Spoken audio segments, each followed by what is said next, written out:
Hello, everyone. Welcome to Shooting the Breeze with Lady Liberty, my live show. And I've already boomed it. I'm so sorry. I've got new technology.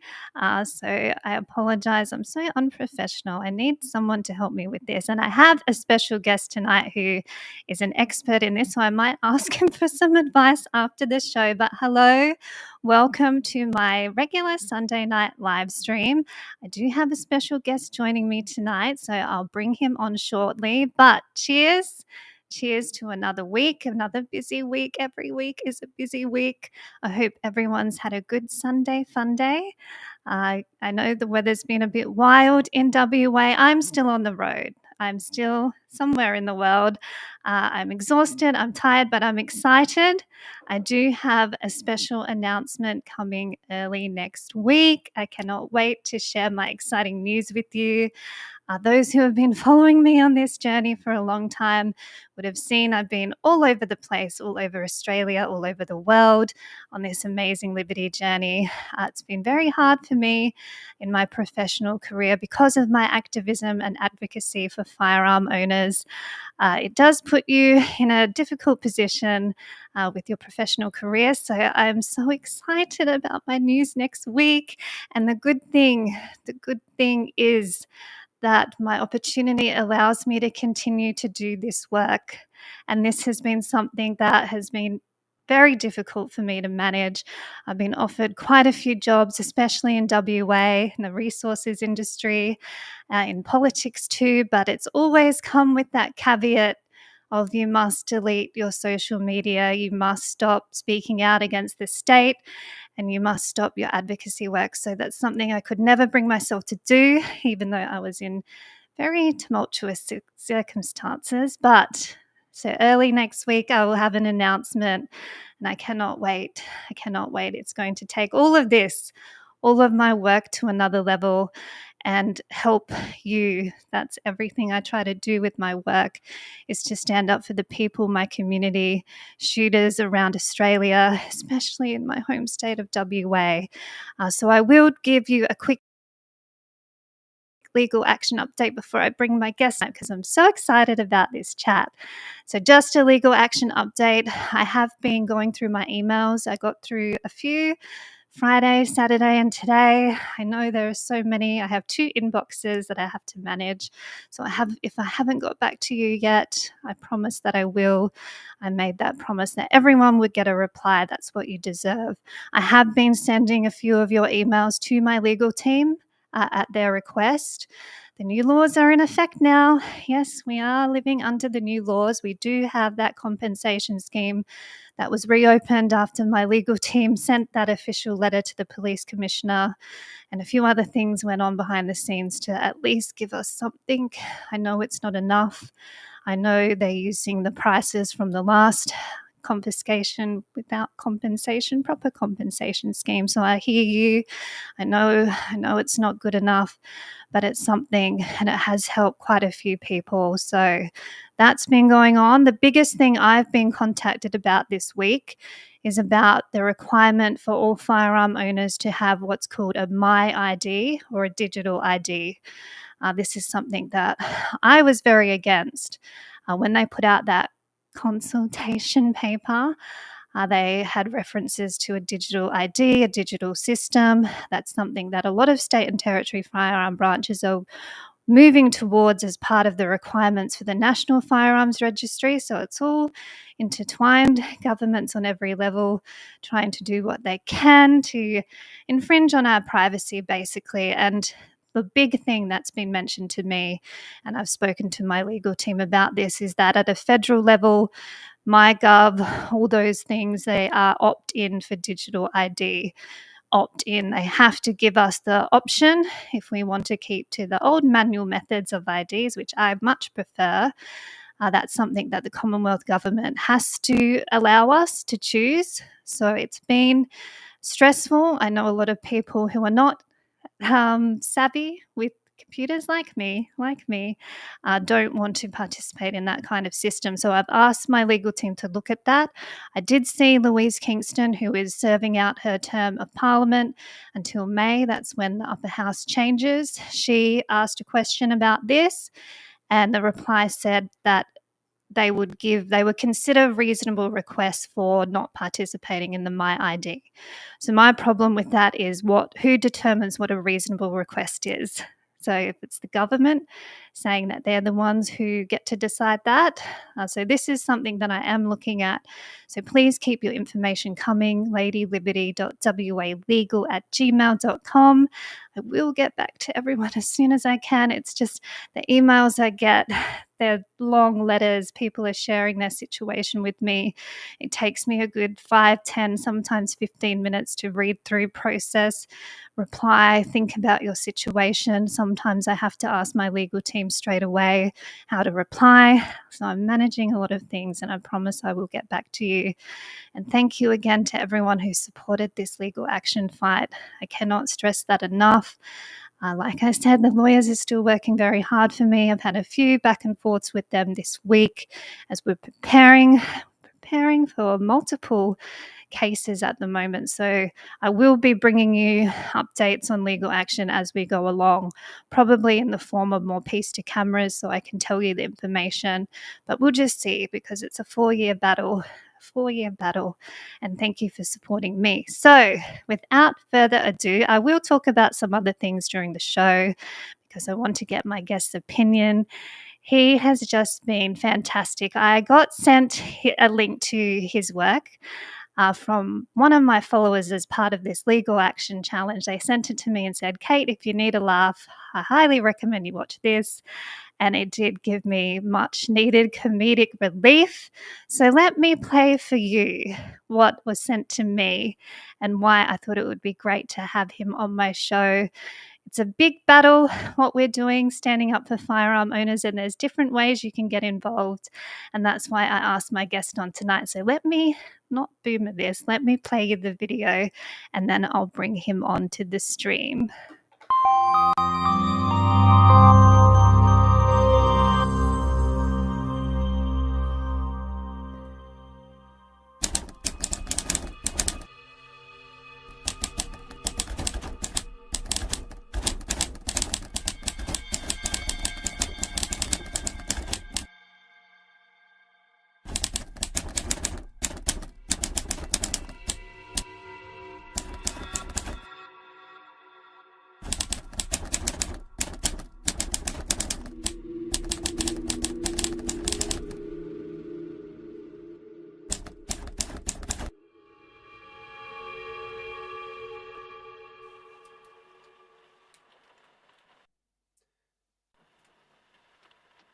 What if we went after firearms?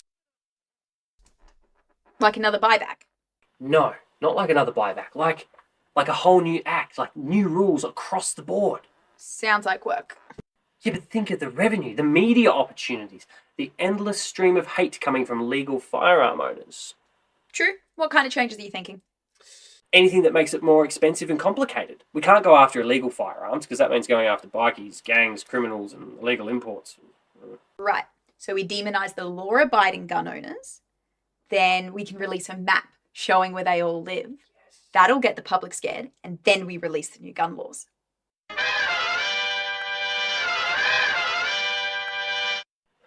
Ooh, it's ambitious, but is that legal? Legal doesn't matter, Scott. We're above the law. Oh, that's lovely. Okay. So the map goes out, we fuel hysteria, and then we introduce the new rules, which are... Stricter limits on guns? Yep.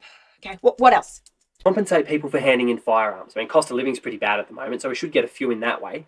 We'll say we'll consult with industry, but just not farmers or shooters. We'll go with, like, vegetable growers, simps. We'll find someone to consult with. While we're at it, maybe we could bring in a few knife laws. Keep them coming. Well, farmers can have up to 10 guns, maybe 20, but then with land and pest location clauses, there'll be no way they can actually have that many. I like it. More. Well, sure, I mean, we could refuse licenses for anything, but crimes they did as kids, crimes they didn't even do. I mean, you said it yourself, we live in Loophole City. Drown them in paperwork, don't reply to them, and then just refuse them anyway. The system will backlog. People get frustrated. Even more so if we change storage requirements, add CCTV, add alarms, make new gun storage safes just a few millimeters off standard so the current ones don't meet requirements anymore, then they have to buy new ones. That'll be expensive. Oh, how about this for a phrase? Most illegal guns started out as legal firearms. Oh, that's a banger! But we can't really use that because we don't have any data on that. They don't collect that, so we can't really say that they did or they didn't come first. We'll get media shots, like big rifles that no one actually owns. Can we blow something up? Like a truckload of guns. That doesn't really make sense since guns are meant for explosions, but I mean, sure, it could be fun. Why not? Actually, it's a good thing the Cultural Heritage Act didn't go through because we're going to be blowing up guns on the ground and dirt. You know what else is about to blow up? What's that? This sick beat. What? Ugh! Break it down, Scotty. Tell me what you know. I know what I know. Uh-huh. Yo, make a new act. Make a pact. Keep it on the down low. Up. Gonna make it all blow up. With the money, I'ma buy a glow up. What you putting down, I'm picking up. Here we go. Making all these arbitrary regulatory changes is chaos on a level yet unseen. And it's really mean, not to mention great for revenue. That's so true. And now I just cannot stop thinking about the lines I'm gonna write to scare the people through my favorite muse, the news. I don't go for glamping, but I do for ambulance ramping. It's something systematic I ignore. Shut the front door. We don't talk about hospitals or ambulance ramping. Just build a bridge over the Swan. Bridges are part of the reason we're not giving hospitals more. Wait, really? Sure, showy and completely over budget infrastructure, it's our core. Now you mention it, that makes a lot of sense. I'm glad you're off the fence. Now pick it up where we were before and start telling me about your new gun law. Okay, but it's pretty raw. Gonna take all the guns off the farmers and their sons and their daughters too. They shoot a lot. Who knew? It doesn't matter, cause we're coming for them all. But first we'll send a letter saying that you better hand them in unless you fall afoul of the law. What about the recreational shooters, the hunters too? We're going after everyone, it doesn't really matter who. Except the criminals, because they just do what they do. It's not even law yet, kicking down the door, yep. Gotta be the fuzz with a what's up, y'all. Mr. Minister is very sinister with everything he's saying. They be praying that somehow we be mistaken, but he's not. No? Nuh-uh. Oh, that sucks. Probably gonna take the toys that look like locks and the pistols down at the club. And how now the collectors too, even though there's no pow-pow. Take away the rifle that your granddad had a trifle with in France. Dance. Demonizing people who uphold and keep the rule and law. It's sounding like an overlord. I do know I'm mechanic, no, but who am I? Who are we? Policy writers. Say la vie, we don't got a gun or a care or a worry, so we'll push it right through. Less scrutiny, more hurry.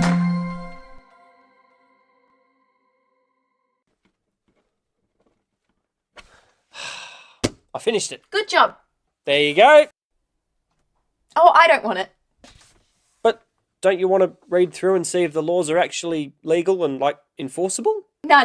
They can sort all that out once it's introduced and then figure out all the problems that come up. I haven't got time for that. I've got things to do. With the money, I'ma buy a glow up. Woo-hoo. Huh.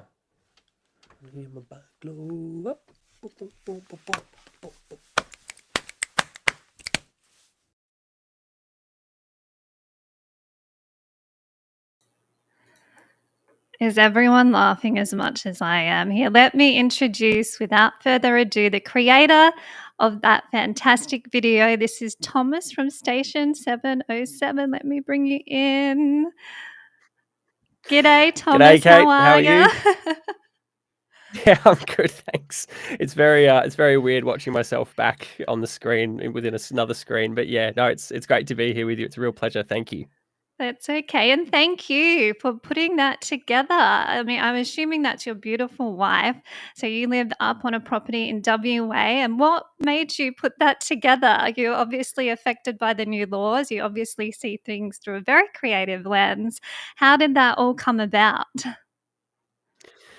Okay, so first cap off the rank. That's my sister-in-law, actually. Oh, sorry. I'm married to her sister. Yeah, no, everyone does it, and it's it would be fun if my wife and I were the ones doing the videos, but she's not into the filmmaking stuff at all. Whereas my sister-in-law, she claims that she has no skill or talent whatsoever, but I strongly disagree.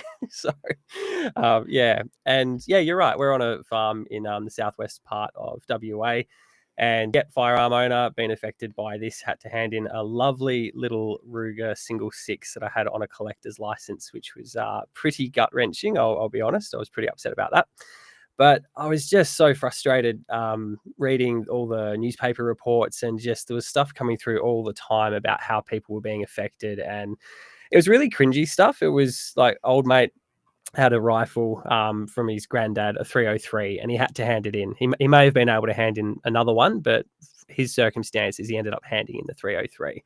And there was just so much of that kind of stuff going on. And I had read through the documents before it all became legislated. So I had a somewhat of an idea of what was going to happen. But then, yeah, I just hit peak frustration, I suppose, my own version of rock bottom. And it's either go hit a punching bag or get creative. And I had time, I had the opportunity, and I hadn't really tried this before.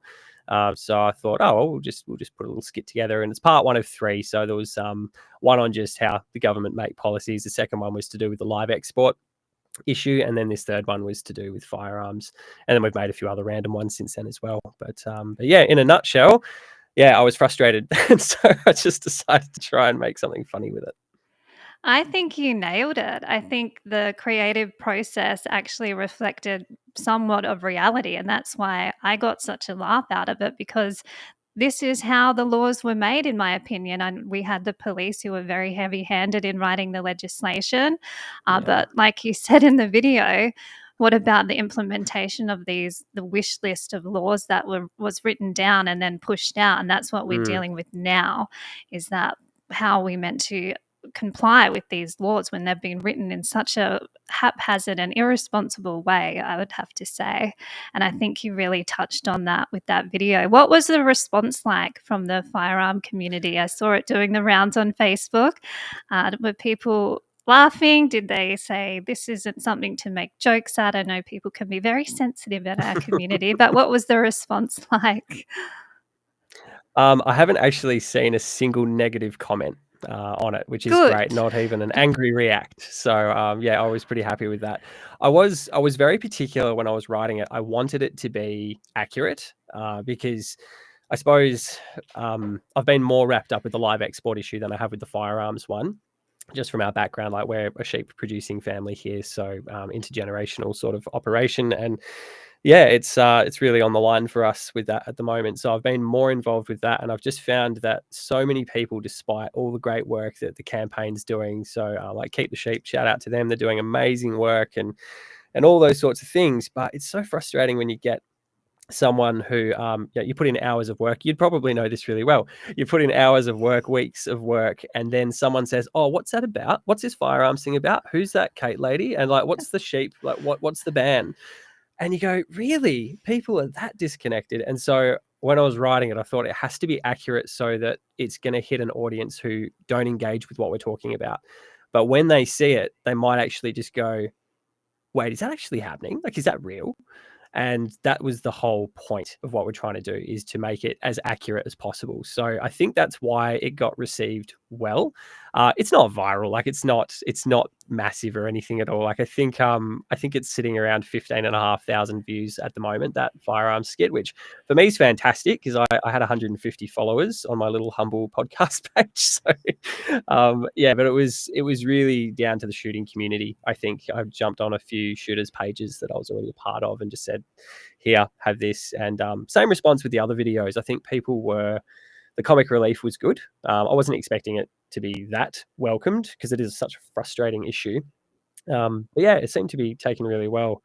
And those guys in the shooting forums they're doing a good job. I think the people affected by this, they're really helping each other out quite a lot. And that's been really heartening to see.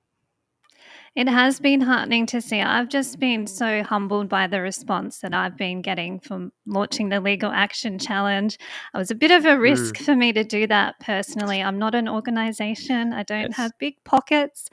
So to crowdfund that much money to go towards this fight, if I hadn't raised this much, I wouldn't be able to continue on because it's a 4-year fight. Yeah. We have the laws are in effect. Unfortunately, the Labor government got re-elected. I saw you did some videos in the lead up to the election about that too. Were you surprised at the result and that the Greens now hold the balance of power? Did you think it might have been a different outcome? Yeah, but I think in hindsight, I was probably living under a bit of a rock myself. Yes, I'll admit I did think they would lose. I had no concept that they would win because I suppose the circles that I was a part of in person and online are so anti-Labor in every possible facet of their lives. And it seemed to be, excuse me, it seemed to be getting some groundswell, especially with some friends that I network with in Perth. They were asking so many questions about what's happening with the farm, what's happening with guns, what's happening with sheep, like what's going on. And they were really reciprocal and really positive as well. And so I thought, no, this is good. Labor's definitely out. So no, I wasn't expecting that, not at all. No. And I suppose for me, I did a lot of deep thinking after the election, and I suppose my first question was, where has the culture gone? Where has society gone? Where's common sense gone? Like, where's that sense of community on a state level or even a national level? Like, where's that gone? And one of the things I was chatting with a friend about that we kind of came up with is that people are they're so bogged down in the grind, like mortgage, rent, day-to-day life, earning income.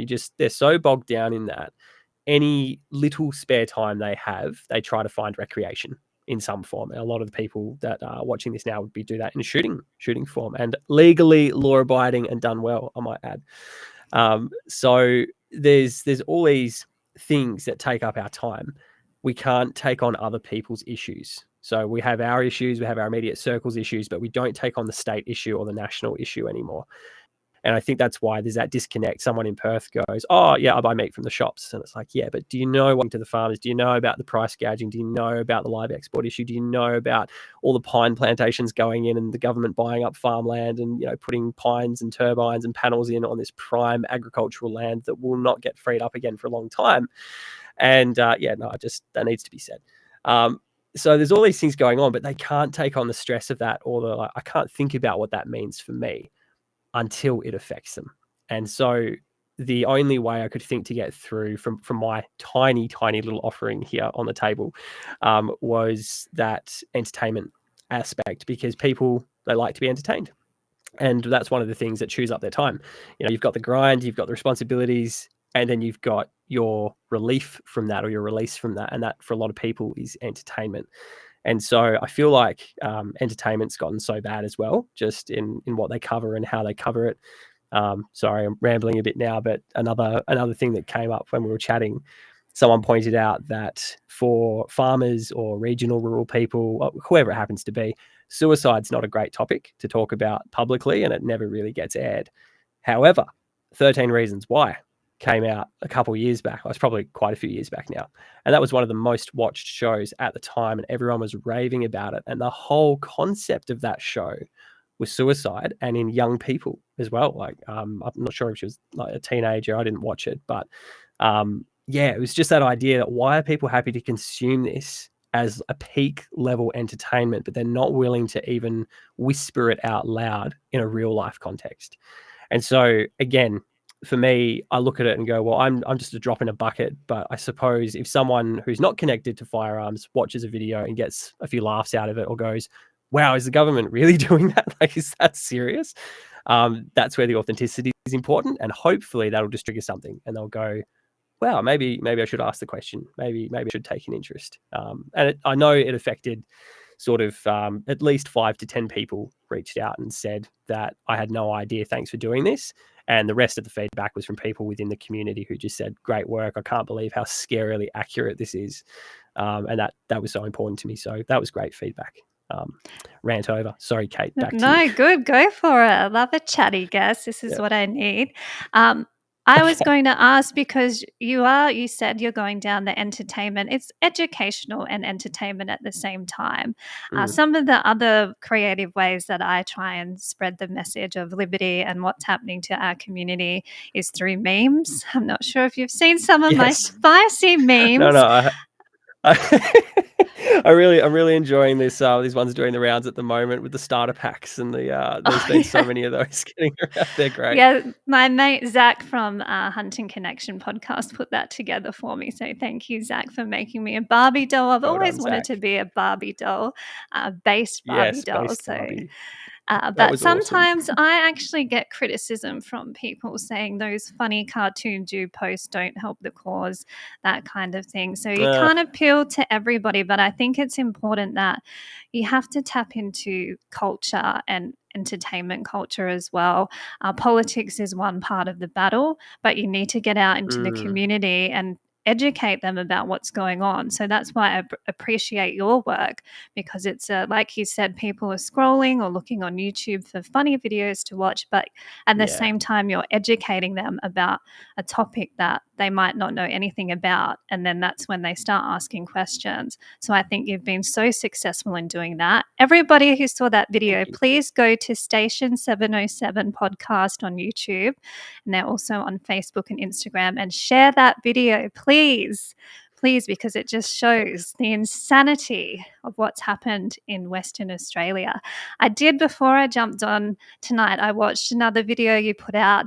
I think you were a Labor minister sitting there, and people were coming in to apply for going fishing with their grandpa or four-wheel driving on the weekend, and that video just denying. And then when it came to the recreational shooter, and he didn't want to say what he was applying for, and that's when you put the alarm on and you're under arrest, straight to jail.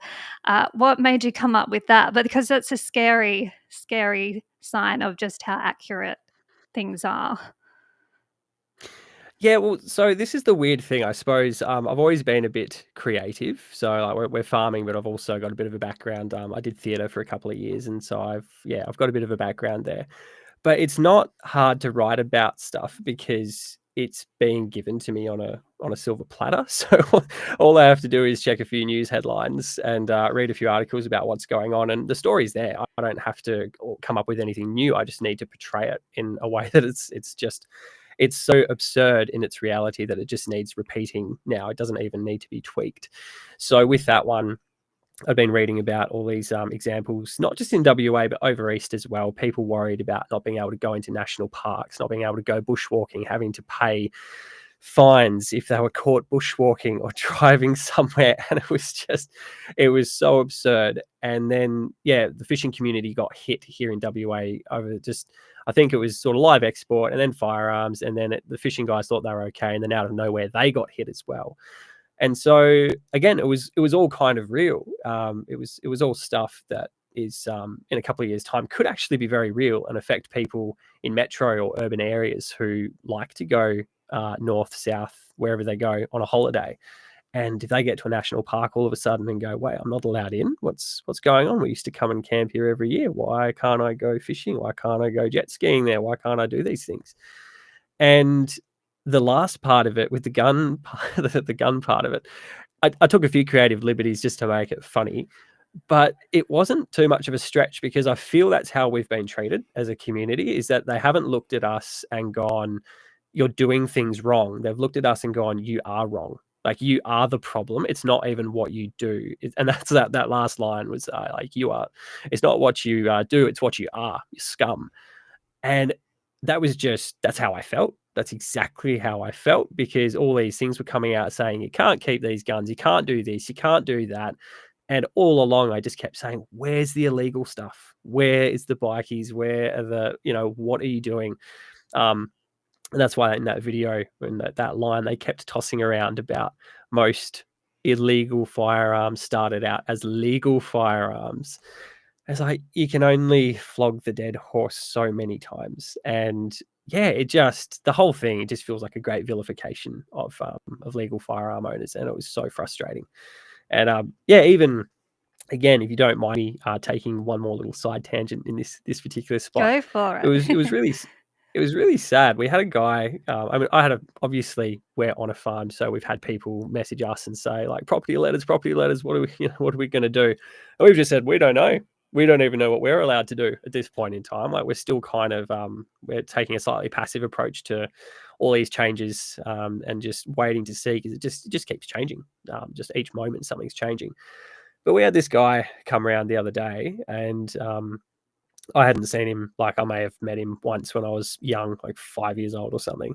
But he used to live around here. He used to be next to our farm, and he hasn't been back in the area for probably that long. So I don't know, 30 odd years, 20 years.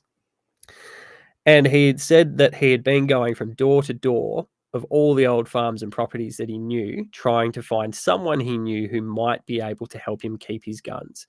Now, this guy, like, he's in his 80s. He's probably not actually doing a heck of a lot of shooting. By the sounds of it, he had some pretty nice rifles, and he was almost in tears at the fact that they were going to get destroyed because he didn't think he'd be able to keep them. And it was just gut-wrenching because he said, oh, I went down this road to this guy's place, and he knew the roads, he knew the farmers, he knew the properties. And he said the farm was either pine trees, and there was just no farm anymore. There was a shearing shed there, which I used to shear in, but there's all pine trees around it now. I went to this guy's farm who I went to school with his kids, and a farmhand was there and said, nah, we don't know who you are. Like, go away, never heard of you. And so he ended up at our place, and we obviously knew him. But same thing, same message. Like, sorry, mate, we don't know. We don't know what we're allowed to do. We're highly unlikely going to be able to help you. But yeah, how many of this guy is out there? Like, how many of these guys are there? He happened to come to us in person, but there's so many of them online, so many in the comments. There's so many we know of. So yeah, it was just us being treated like scum is what it feels like. And it doesn't matter how good we are or how well behaved we are. I did get one of the emails I went through yesterday, I think it was. He explained he's a 60-year-old gentleman. I think he was in the Southwest as well. And he said he has helped his two elderly neighbours, two 80-year-old men who own different properties in the area. He goes out to their properties and has culled a lot of rabbits with his air rifle, and then he's got a 22 LR that he uses for foxes, and he does that as a service to his neighbours for free, goes around to protect their livelihoods, and they are just inconsolable because they're not savvy enough to set up a profile online. I think what I read about the requirements for landowners is there's a portal on Landgate, and you are meant to log in as the owner of the property, put in all these details about your land, the size, the estimated pest and feral issues that you have.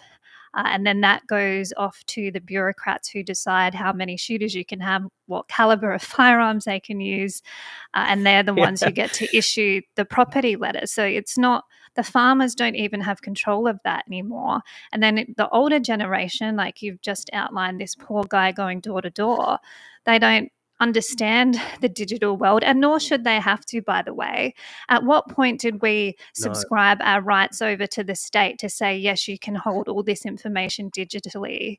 We never did that. The federal government don't make us do that. So why are you forcing us? One minority group in a community is being forced to sign up to a digital ID, when some people, it's not that they're ideologically opposed or anything, I am, but other people just don't have the skills, don't have the time, and they shouldn't have to. They shouldn't have to. So this bloke has said the similar story to you. I just want to help my farmer mates and protect their property. And now we're all sitting here going, what's going to happen to our beautiful state and the native wildlife? I mean, the stats about how many native animals that feral cats kill. I remember reading that. And how are we meant to protect society and nature is part of society if we don't have the tools or ability to do it? So have you had any communication from the bureaucrats or the state about how you're meant to manage your property? Or is it all back and forths with WAPOL trying to call that number, not getting a response, getting one answer one day and then the next day it changes? What information have you got as a property owner in relation to how you're meant to keep your livelihood and business going? Zero. I haven't had that call. Everyone will get a call. Every firearm owner will be contacted. I haven't been contacted. My wife hasn't been contacted. My old man hasn't been contacted. Pretty much no one I know has been contacted by the aforementioned organization to help us transition. No, I haven't heard a thing. Haven't heard not a thing. And yeah, old mate who was here the other day, the old fella, he said pretty much exactly the same thing. He just shook his head, looked at the ground and said, what is going to happen to the wildlife? He said, we're just going to be overrun, especially where we are in our particular geographical position. We've got a lot of state forest around us. It's quite a tree heavy area.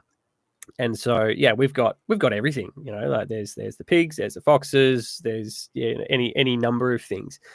and not a lot of small wildlife that can stand up to those things when they get aggressive, especially foxes. So no, there hasn't really been anything, and we're not used to getting anything constructive anyway. Like even from a farming point of view, the department will come along and say, oh, we're going to help with weed eradication, and we've got all these. You need to give us a levy because we're going to help you with biosecurity. And you go, oh, sweet. Is this optional? No, it's compulsory, and it's quite a lot.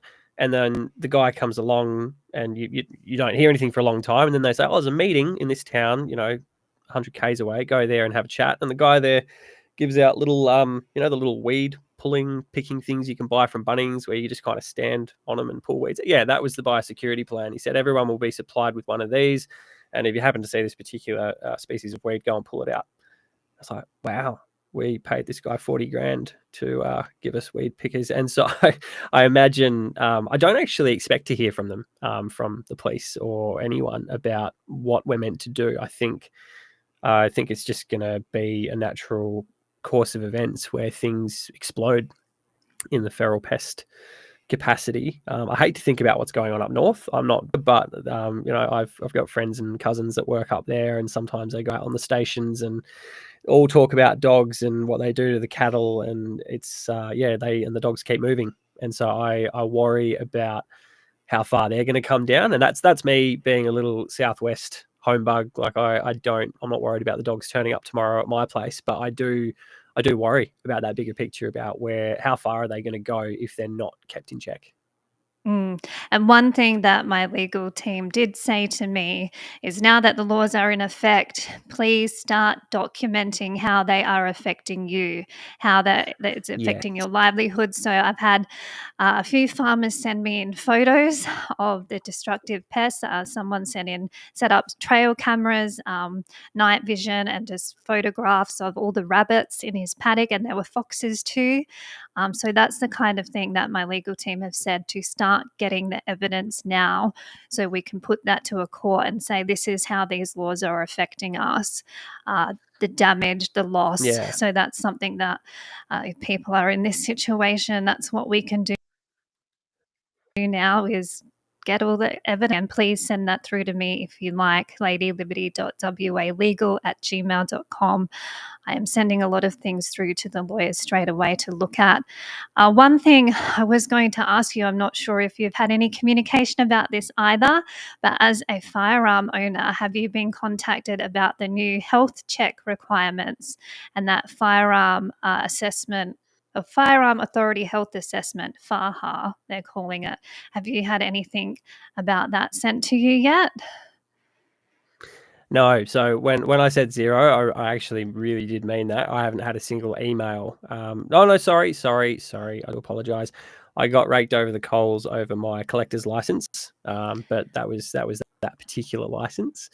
In terms of anything else, no, I haven't received an email about storage, about my current license, about anything about the transition, anything I've seen to do with the health checks, or even this theory component that we need to do at TAFE. I was looking into that the other day. That's an interesting one, $100 to do that. And one of the things that caught me off guard when I was reading through it, it did not say clearly that it was not in person. And that kind of threw me off guard, because I thought, no, not all the firearm owners are going to go up to Northam, or like wherever the TAFE is, where they've got to go and sit this thing. And so I actually had to email them. I say, look, it says online, but it also says in person. Like it's an in-person thing, and they didn't mean the in-person practical component, which Waypol are taking care of, or I'm not even sure how that's going to be rolled out. This was just the theory component, and so even that was quite confusing. And they got back to me, and they weren't even clear on that either. They just said, oh yeah, pay the $100 and go online and do the course. And it's just interesting. It's dumb and it's stupid. And no one's spoken to me at all. It's just the collectors one, and they didn't speak. They just copy and pasted the new regs, and that was their response. So I tried to engage with them. I knew they weren't going to make an exception or like cut me any slack, but I did want to see whether there'd be a human at the other end actually willing to discuss, the one of thousands of what I suppose emails they're getting. But no, it was just copy and paste of whatever I didn't address. There was just all this massive, massive dot points and lists saying, meet this requirement, do this, do this, do this, do this. And it flies in the face of the officer who I got a call because I was quite young when I got my collector's license, but as part of my theatre degree that I was doing, we were doing a lot of stage and theatrical combat. So a lot of the training I did was with, we didn't do guns so much, but we did swords, quarterstaffs, hand-to-hand combat, that sort of thing. And it was awesome training. So I was collecting swords, but I also had a lot of interest in pistols as well, like especially around I suppose what you'd call the antique dueling pistols, and then the Western era ones as well. I was an absolute sucker for growing up, and I was really excited to buy one. And so the opportunity came up to get this Ruger Single 6, and it was just gorgeous. It was just everything I'd wanted. Great price from this this really nice guy. He's not dealing anymore. I think he got out of it years ago. But yeah, it was all great. And then the cop called me up, and he just absolutely gave me the hardest time possible about it. I think I must have been about 19 or 20 years old when I went for this, and or maybe 21. But anyway, he said, "Oh, you're not genuine." I said, "No, I'm very genuine. I very much want to own this firearm on a collector's license." And he said, "Well," he goes, "if you were genuine, you'd buy the real thing." I was like, "I'm a student. I can't afford the real thing." As if I could have the real thing.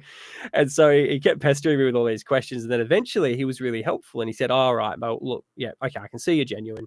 But there's these different categories, right? There's historical and there's thematic and there's all of these things." And I think in my very, I was immature. I didn't know what I was doing. I just wanted the pistol. I had kind of selected 2 or 3 of the categories, and I was like, whichever one sticks the most is the one that I want you to read. And so he kind of guided me through it, and he said, "Look, this is the category you should go with. And if you want to apply for collectors later on, go with this category because that's the one that makes the most sense and, will be well received." I was like, awesome. He's not doing anything illegal. He's done his due diligence by raking me over the coals to make sure that I'm not just a grifter and I'm actually genuine. So that's done. He's given me a bit of a friendly pat on the back and said, "It's all right, mate. Off you go. If you want to get another one, go for it." Years later, just to turn around and have some mug in the same office go, "You don't meet the standards. You don't meet requirements. You can't do this. You're not part of the Arms and Armour Society anymore. It doesn't matter that you were for 5 years. And then when you left and you weren't going anymore, you just, paused your license or whatever. Don't care. Not relevant. Hand it in." So, yeah. Sorry, Kate, I've gone on another rant. No, I'm really this sorry. is good. This is good. Usually I'm ranting away, so it's good to have someone else have a rant. I'm sorry that Your they turn. did Go that for to it. you. I'm sorry that they did that to you. I think I've said that so many times in the emails that I'm getting from people. I'm just I reckon you have. apologizing. I just have to apologize because we shouldn't be treated like this. We have done nothing wrong. Nothing wrong. And that's why it was so important that people wrote to the new police minister, Reece Whitby. Thank you to everyone who did that and for sending your letters that you sent to him onto me. It's the emotional appeal now, and this is something that it's kind of been not a strategy by choice. It's just when I talk to people who are anti-gun or who don't understand, or even those who it's usually my lefty friends. They get very aggressive at me about what I like to do on the weekend with my dad. And that's what I talk about it and frame it in terms of that. This is part of my culture. I grew up in a farming community. I was taught safe firearms handling from a young age. I held the spotlight for dad as soon as I could stand. This is part of how I grew up. We haven't hurt anyone. We are the safest community because we have to be. It's such a serious thing that we do. We take it seriously. We're not cowboys. It doesn't mean we don't have fun, but we are safe with it. This is my culture, and this is the government trampling over a minority group for what? For what? Who is this going to help? It's not going to help the farmers. It's not going to help protect our native wildlife. It's not going to help if you're putting, especially, I'm conscious of the fact this is a very male-dominated industry. And one of the concerns I have with this new health check is about your mental health. And if you've ever taken antidepressants, or if you've ever spoken to a psychologist, psychiatrist, or called Lifeline, I don't know one person over the last 5 years who hasn't had to reach out for some form of help. And if we have to give that information over to the state and they can use it against us to take away, sometimes it's the only thing that we have. I remember in WA being locked behind the iron ore curtain and not being able to see my dad for 2.5 years. Something that I did was my friends took me to the range to get my mind off it, because that's what my dad did with me when I was younger and needed to have a chat. We would go to the range and you just have some great D&Ms and chats at the range. So I'm very concerned that people are now in a position where we don't want to lie on an official government form because that can be used against us, but we also want to protect our private lives and things that is no business of the state. Why did they need to know that I needed help in 2021 and I had to call Lifeline? Yeah. It's just... And why is it all down? No, you go. No, you go. My computer's just playing up, so please chat for a minute. I'm boomering it again. Oh, again, Kate, what's going on? I know. No, I was just gonna say, everything I've seen on any of the paperwork, it always says at the discretion of the commissioner, or either the commissioner will decide, or the commissioner's got an awful lot of power, like to look at your health record and go, yeah, no, or your property size and go, no, or yes, or like what you're applying for. Yeah, I didn't like that. And I also really, really reject strongly, in the strongest possible terms, without swearing, strongly do I reject this phrase that they've kept using about owning a firearm is a privilege, not a right. And this idea that they're trying to compare us to the US, because they did that. Papalia did that early on. They were like, oh, we don't want to be like the US, as if we're going to be like the US. I mean, maybe we would if you gave us the chance, but we've not had that chance and we're not going to get it anytime soon. So the idea to try and scare the community that we're just gun-toting Yanks, rednecks going around just, capping off anyone who holds us up at a red light. No, that's not our Australian gun culture at all. That's not what we do. That's not who we are. And I just, utterly reject that phrase because it just got so much airtime, and that made me really angry, saying it's a privilege, not a right. Now, I don't know, maybe, we don't have the right to bear arms per se, as they do in the US, but it's definitely not. If it's not a right, it's also not a privilege. It's something in the middle. And in a very basic sense, it's a tool. Like whether you use it to go to the range because it's recreational and that also happens to let off some steam, that's great. Some people ride horses, some people punch bags, do it. Some people play golf. It doesn't really matter. But then, in the industries that use it for a tool for management purposes, and that's talking about feral pests and that kind of thing. But then also the humane destruction of animals. Farmers, they need guns for that kind of work. I mean, you're not going to get up close to a cow that's thrashing around. You're not going to get anywhere near that without a rifle at the very least. So, to call that a privilege, that was wrong. That was really wrong. The way I think about privileges versus rights is I believe we are born with God-given rights or inalienable rights that cannot... Inalienable rights, yes, that cannot be prescribed or taken away from you by the state. And in relation to firearms, everyone has the right to life, which means we have a right to defend our lives. And for that, that's when you need to have a tool to be able to do that. So I do not like when the government tries to gaslight people into thinking we don't have any rights, and just because we're born into Australia or Western Australia, and that's the government of the day that we elect every 4 years or 3 years federally, we have to live according to our people who were governing over us, which we didn't opt into that. I didn't give up my rights just because I was born in WA and this is the government I live under. So I'm very conscious of the fact. And it's a mental thing too. If you get up every day and you believe and you know in your heart you have rights that are prescribed to you from a higher power or whatever you believe in, it's a much easier way to see when governments like what we have in WA are going so far and punishing a group of legally law-abiding people. How many times do we have to keep saying that? And we're still treated like criminals. So I agree with you that we should be not accept it's a privilege. It is something that we all should have the right to choose if we want to own a firearm or participate in our community. So, do you do any recreational shooting? Or you just use your firearms on the farm? What do you do for fun when it comes to guns? It's mainly just for farm use. So as I mentioned before, we've got a lot of feral pests around here, and no, we're not taking orders for letters to come here at the moment. Sorry, guys, like we're in the mix with everyone else. But yeah, like anywhere is now, and probably will be worse in a few months to a year's time. I think pests are going to be a problem everywhere. But that's the main problem. We get a lot of foxes here, and they cause a lot of trouble during lambing. Interestingly enough, we actually have a lot of trouble with crows during lambing, sometimes more so than foxes, because they just get down on the sheep when they're lying down. And sorry, it's a bit graphic, but they'll go for the eyes, or they'll go for the end of the lamb as it's coming out, and that sometimes cripples the sheep. So a lot of the time, you're cruising around with like a 22 with a decent scope will normally take care of a crow, but crows are clever, so sometimes you need to go from a bit further away.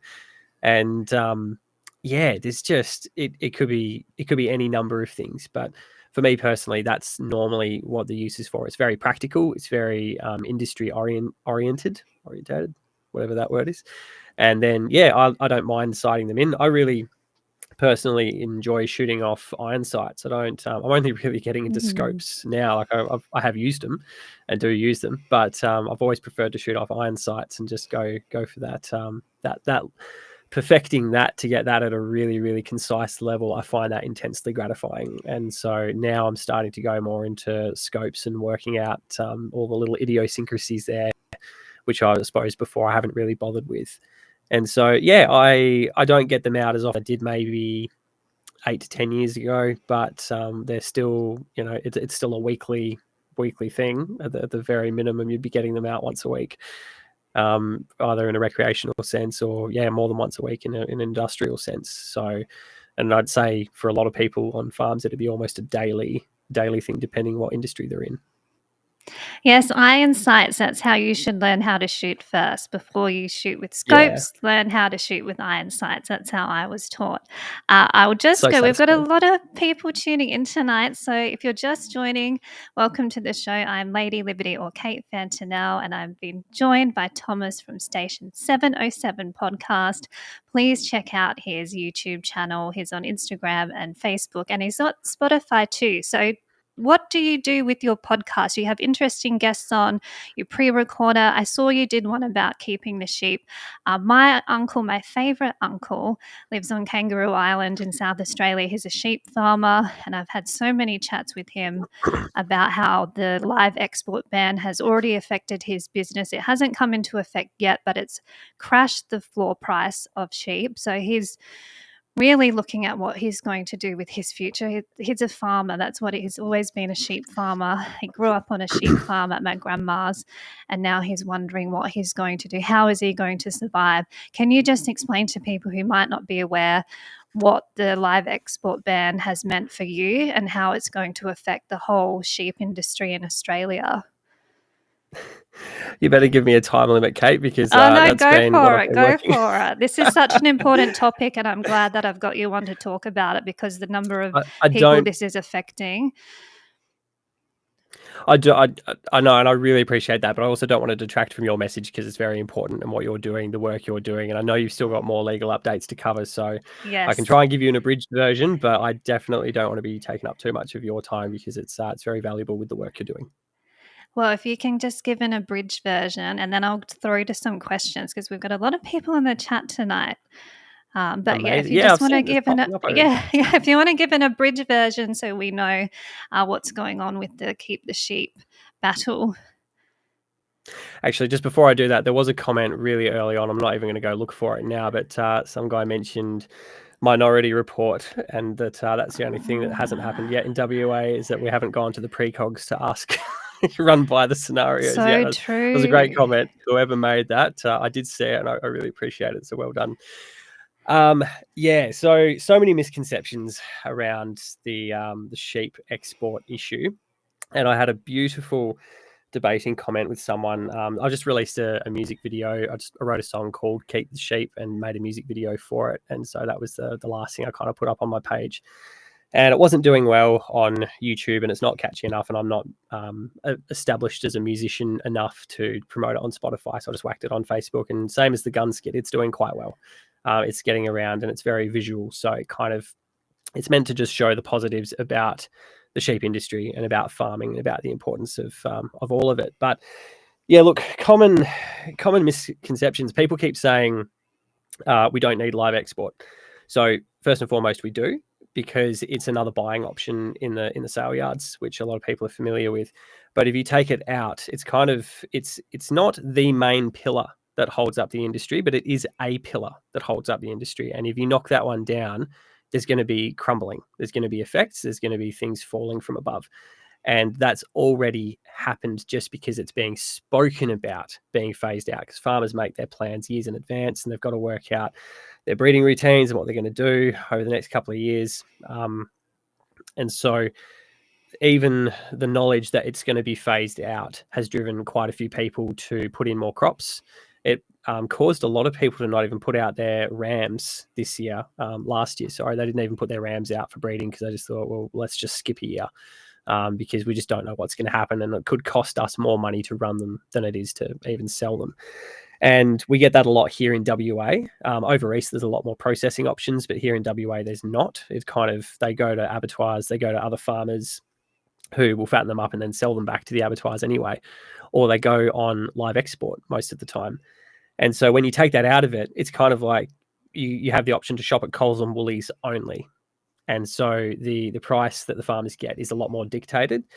And we've seen that. We had last year, forgive me, it was last year or the end of the year before, I can't remember, but the prices it cost us money to sell them. It was cheaper to shoot them.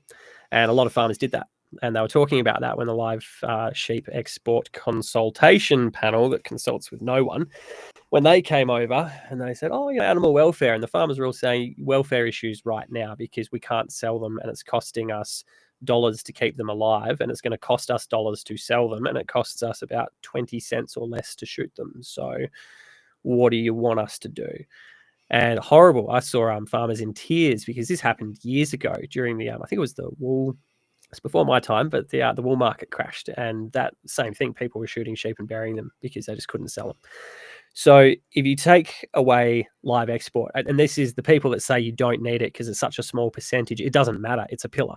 Even if it is a small percentage, it's a pillar that holds it up. And if you take it away, you get less numbers, which means that the contractors can't stay in town. The shearers can't hang around. The crutching teams, mulesing teams can't hang around. Wool classes can't hang around because there's not as many sheep around, because farmers have gone to crops. So the effects are happening now. They've happened for the last couple of years, and they will continue to happen. I believe, I don't know the latest stats, but it wasn't that long ago, the merino sheep herd numbers in WA, I think they were down 25% on their breeding just in the last year or two because of all of these decisions that were being made. Don't quote me on those figures, and they are updated. I believe it's more than that now. We do need it. We've got international partners rolling up asking for more. We've got new opportunities. I think Saudi Arabia have come back to the table, and one or two others are also interested in buying live sheep from us again. And we have the capacity to export an extra 1 million. I think that's what they were sort of asking for. And we can do that. We could do that if we were allowed to. But there's a time, I think, soon where we won't even be able to meet that. We could have done it easily before, but now people are getting out of sheep. So I don't know what that's going to look like. The other argument is that we just process them here. We can't. Abattoirs are closing down at a rapid rate around the place, and we're having problems with small farmers, and this frustrates me no end, is small farmers who use the abattoirs and sell direct to their consumer. So, they've got a smaller farm holding, they do cattle, they do sheep, they make a relationship with their customer, sell direct to them. They're getting blocked. They're getting kicked out of the abs now. So they can't get their animals processed, which is shutting down their businesses really badly. And we've also got a big supermarket problem with the abattoirs now. So the ones that are left are owned overseas or elsewhere. And so you just can't get in, you can't get the numbers. It's all about scale. So the idea that we'll build one, that's going to take years and money. and red tape. And then the idea that we'll be able to find locals to work in it. No, locals don't work in abattoirs. It's hard work and not many people doing it. And we rely on foreigners to come and do that work for us because we just don't like doing it. So we don't have housing for those people though. So you can't just build a building that when they're being shut down and then you've got to find workers and you've got to find housing and then you've got to do all these things. We are expected to keep sheep alive for 4-6 years while they do all this. We can't make money during that time with those sheep. Where are they going to go? They're going to get out of sheep altogether, is what happens. And the other problem is that the people that buy meat from us overseas they already buy chilled meat from us. They buy chilled meat and they buy live. They require live meat for cultural reasons, for religious reasons, and for practical, because in a lot of places in their countries, even though they're wealthy at the port, further into the country, you've got areas where they're not as wealthy, and they literally take the animals back there live, small flock. And we're talking like almost biblical time style here, where they'll maintain a small flock and they'll just slaughter them and eat them as needs be in their small community. Tell those people who, if they don't even have electricity in some of those places, say it's like, oh, you can just get it frozen and chilled. No, not really. So yeah, there's all of these claims going around about how we don't need the industry, how it's a dying industry, how it's not relevant, how farmers can just pivot, how onshore processing will create jobs and opportunities, and buzzword. But the reality is completely flipped and opposite. And it doesn't matter how many factual science-based bits of data gets put in front of these consultation panels and bureaucrats. They don't look at it. They don't care, because they don't want to. They have a preconceived notion of what they want, and they will do anything to achieve that. And I could go on longer about this, but the last thing, just off the top of my head, which really frustrates me too, people say, oh, but they're getting helped. There's a transition package, $130 million. And this really lovely lady, she's I think she's a Greens Party member. I ran into her at one of these crisis meetings when an abattoir shut locals out not long ago here in WA. They've reversed that for now, but we had a crisis meeting and she was there. And she got up and said, the farmers are getting $130 million to help them transition out of this. And that's extremely generous. And we chatted for about 45 minutes afterwards. And thankfully, her view completely flipped on the whole thing, because no one had told her the farmers are getting zilch of that. We haven't been told if we'll get any. I think there's been rumours that the farmers will get some, but we haven't been consulted. They've had consultation sessions that farmers actually weren't allowed to attend, which was really interesting. They were for the farmers, but the farmers weren't allowed to attend. Only industry reps and body corporate members were allowed to attend. And maybe one or two farmers, but definitely if farmers rocked up at the door, they weren't let in en masse, not by any means. So I think of that 130 something million, I think 60 of it at least is going into mental health programs. 60 million or 40 to 60. Again, don't quote me on the stats. I'm just a guy on a farm who makes videos and works with sheep. But 40 to 60 million odd dollars I read in some reports when this all first got announced was going on mental health initiatives, so that farmers could access mental health to help them through the challenge. But they don't want that. Just big sticky note. The farmers don't want to go to a shrink in this case and say, hey, mate, the intergenerational family farm that's been around since, we're 5th generation now, 6th generation, and they've just stopped this, and it's actually just pulled the rug out and we're done. We're cooked. We can't do anything. What's he going to do? And the rest of the money was going into financial advice and consultation and just other bureaucratic services. And we don't see any of it. We're definitely not getting compensated per sheep, per head, per farmer, not in any form. And we haven't had any assistance whatsoever.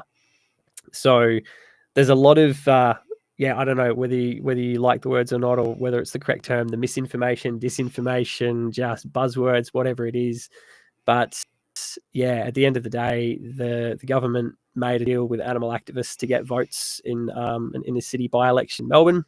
They said, we'll phase out live export if you vote for us. They got the votes, they got in, they're phasing out live export. So at the end of the day, this is a political deal that they are keeping. And I believe that's why they're not actually listening to any reason or any of that data, any of the science, anything that's put in front of them to say animal welfare standards are the best in the world, which they are. Even our partners over East who we export to now, we've actually asked them to meet the same standards that we've put on ourselves, which are voluntary. There is standards that must be met, but we've actually voluntarily gone beyond them So our standards are better than what's actually recommended. And we've gone to our partners overseas and said, hey guys, normally we just drop them on the dock, but now we want you to invest millions of dollars to build these facilities and make sure they're handled the same way we handle them. And funnily enough, our partners went, yeah, let's do it. We love your product. And yeah, we'll get on board with that.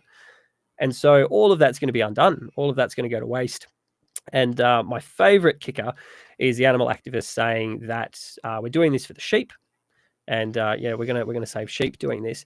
All this will do is increase the sheep sales from South Africa, other places as well. I'm not just having a go, but your sheep policy is not great. And they just policy of fit as many in the pen as you can, and whatever walks off alive at the other end to get paid for, and that's a good day's work. And that is so different to what we're doing now in 2025. And it's not to say like the Awassi thing was bad and there was other incidents on other boats that were bad, but that footage was also paid for. So it might have actually been worse than it would have otherwise been in real life. But that one might never come clean either.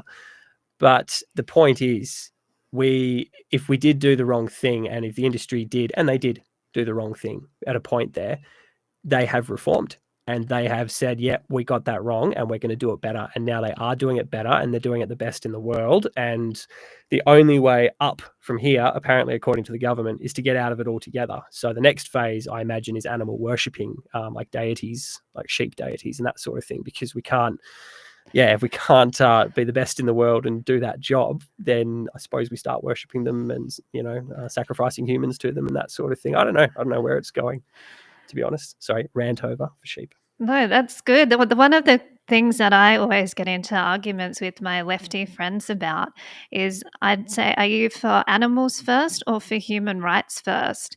Like we are talking about third world countries that don't have freezers, don't have refrigerators. Yes, they've got their own cultural reasons as well why they want these animals exported live.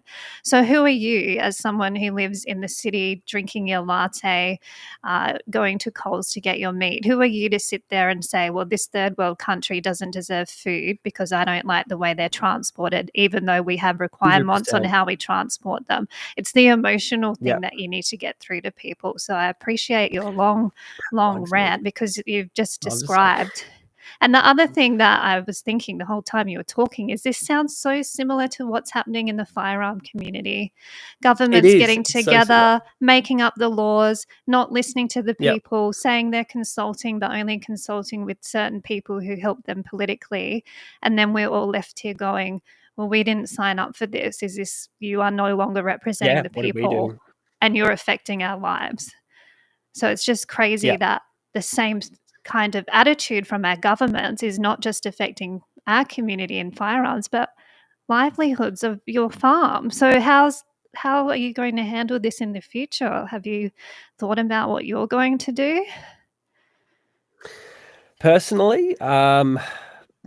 I mean, there's I suppose the old thing, if you just get up and have another crack the next day and see what you could do, and you don't change course during a storm. That's good advice. I was given a long time ago, is that you don't make those kind of big decisions in the middle of a crisis or in the middle of something like that. You just stay steady, and then wait for a break and then have a bit of a reconsider. But we don't want to go anywhere. I'm fourth generation farmer. My parents are still farming, so they're third gen. I'm fourth gen. I've got kids here, so they're fifth gen.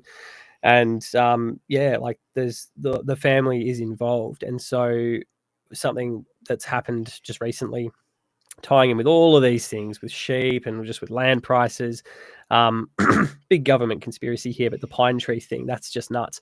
So many of our neighbours and people that we know have gotten out of sheep and sold to pine trees at a time where the only people that could afford to buy their land was the government. And the pine mob operated by said government had about a $350 million land purchasing portfolio for purchasing land to plant to pine trees, and they just seem to be scraping up the best ag land in the southwest region. At least some of it's not even well suited to pine trees. And some areas are great around here, other areas not at all, but they're still buying it and still planting trees, and that ties it up for 30 something years at the bare minimum. So that's it's pretty bleak. Like you look around and you kind of go, what's the future look like here? Because everyone else is getting out of it and trying to work out how they're going to weather the storm, and it's not really a great environment. But I guess from a lifestyle, vocational point of view, we're here, we're farming, we want to do, and that's what we want to keep doing. So that's what we'll keep doing. On a personal note, I started I was a radio presenter for a couple of years for a show that was operating here in WA. But then after that, I kind of got into podcasting because the radio interviews were too short and you never really got into the crux of these issues. And so I ended up interviewing people in Victoria who, same thing as here in WA. They've got this beautiful wine growing region and they want to put, I think it was something like 800 hectares or acres of solar panels all through this area where they grow wine. And they just said, no, put it in the desert, put it somewhere else. Don't put it here because it's going to affect the microclimate of the grapes and all this stuff I had no idea about because I don't know anything about viticulture. But yeah, they started talking about how no, the grapes have a very specific climate and all these things, and having all these panels here reflecting all this light, it's going to change the local area, which is going to change the quality of the soil, which is going to change the flavor of the grapes, which is going to take their standing from here to here. And that was interesting. And so I just try to find interesting people who have interesting things to say, who aren't really getting that message across in a mainstream sense. So yeah, there's been some really interesting things learned about wind turbines and the effects they have on soil and animals and the environment around them, about solar panels. Not to say that any of those things are bad, but where they're putting them and the effects they're having in the regions they're putting them, my goodness, that is a knee-jerk reaction. So yeah, you've got that. You've got pine trees, you've got farmers getting out of farming, you've got live sheep export getting hammered, you've got farmers getting hammered, you've got shooters getting hammered. It doesn't feel isolated. They do all feel kind of like they're happening at the same time to some kind of end or other. It feels like freedoms are being trampled on. It feels like they're being disregarded. And for me, in that space, the only thing I can think of to actually entreat people to understand is education in some form. And some people are doing that.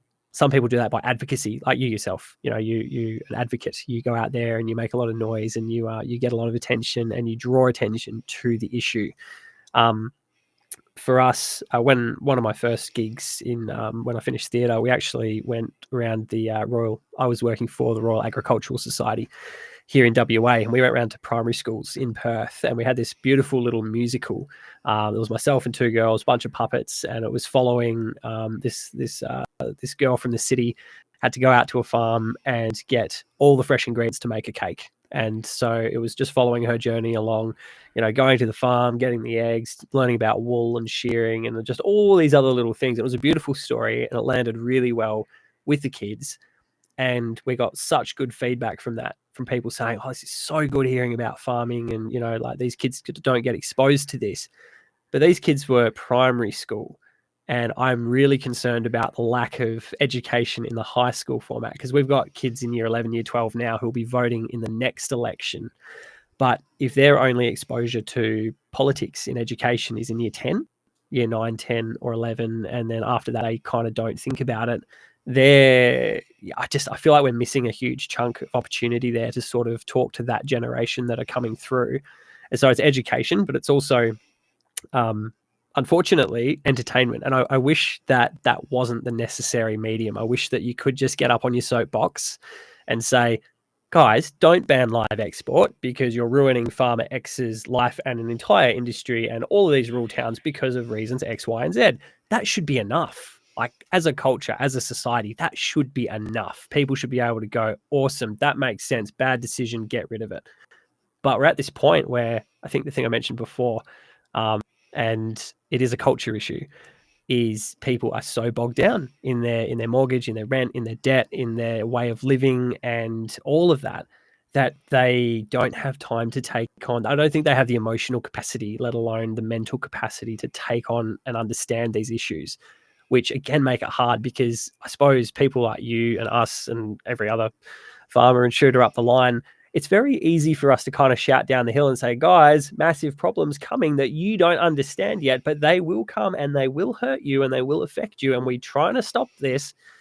People down the hill just don't care.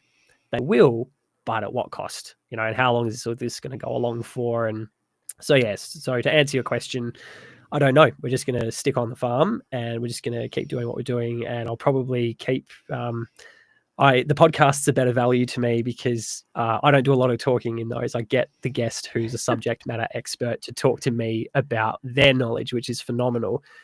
But people don't listen to it. I don't have a big enough presence to get that message out there. But I put the skits out there just on a whim, not because I was frustrated, and they did a lot better. And that was the realization that it's entertainment, and people will make time to be entertained.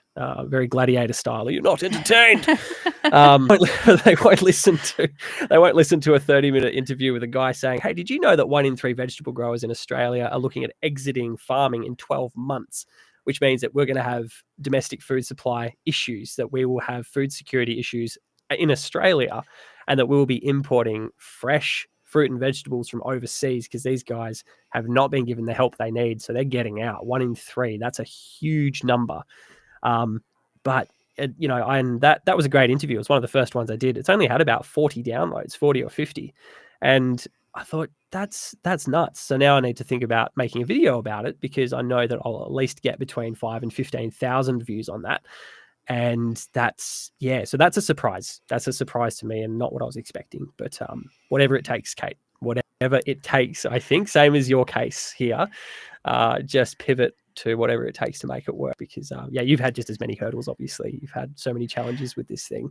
And to pivot back to you and the important legal case that we should be talking about, what's some of the latest there, and how are you going? How are you doing with all of this yourself? So it's been overwhelming. I'm not going to lie. When I made that decision back in January to take on this legal action case, it came at a risk. I was going to run for office against Police Minister Paul Papalia, but I had to choose between launching legal action or running for office again, knowing that I would probably lose. I know that there were big swings against him, which I'm glad to see, but it's just, it's going to take years to reverse this Labor government. People still genuinely think that Premier McGowan kept us safe during those early 2020s. Like, that's what we're contesting with in WA. It's almost Stockholm syndrome. And like you said, people don't want to stare into the abyss, because once you realize what's going on and how much power the state has over your lives, yes, you might not be affected yet because you're not a recreational shooter, fisher, farmer, any of those things. But when this, like the live sheep export ban, that's going to affect the prices at the supermarket. What are you going to do when your Sunday roast is now $40, or worse, there's food shortages? That's what this all leads to when the government controls too much of our lives. So I'm fighting the good fight. I had the same problems as you. So I've been doing my podcast. I started it back in Perth over a year ago now, longer than that, maybe 2023, end of 2023. And yes, I was doing long form interviews and getting so many inspirational people from around the world. I have so many connections in the liberty movement because I've moved around a lot. And I was having the same problems. Like, I would do this amazing interview and I'd feel so pumped up. And then you look at the views and it's like 10 people. But I found, this information's gold. And we also are contesting against Big Brother Tech, and Facebook has been very nasty to me.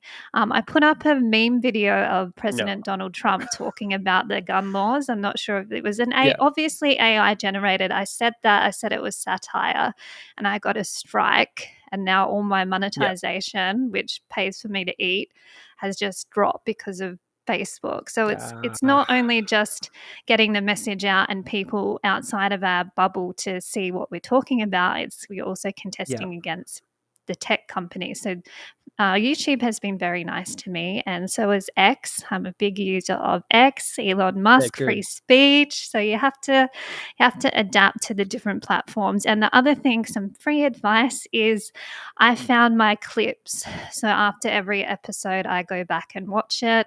I hate watching myself. I sit there like this, but I go back and watch it, and then I find good clips about a particular topic, chuck them up on YouTube, and people's attention span seem to be better suited for. Apart from my loyal listeners who are tuning in tonight, some people only like to Loyal see listeners. things, see things in Yeah.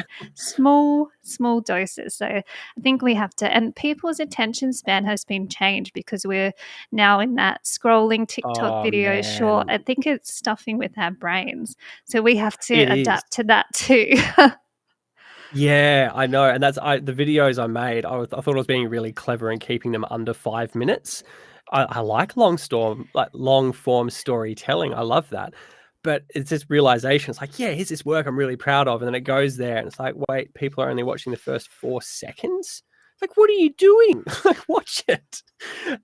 So yeah, it's got to be done. It's got to be done to meet the needs of the day, and that frustrates me that the needs are that bad and that high that people are like, oh, I'm not going to watch your content unless it's under 12 seconds. I get bored. Not to mention all the great information you're trying to share with them, but sorry. Anyway, you were saying the up there. Yes, the update. Yeah, so because, yes, I have to say this as well, because of the overwhelming response that I got. I mean, I was panicking on election night because I had booked in to see the lawyers on the Monday, because I just had this feeling the whole time that Labor would get back in. And then we saw them get back in with the Greens holding the balance of power, which is the worst situation than before.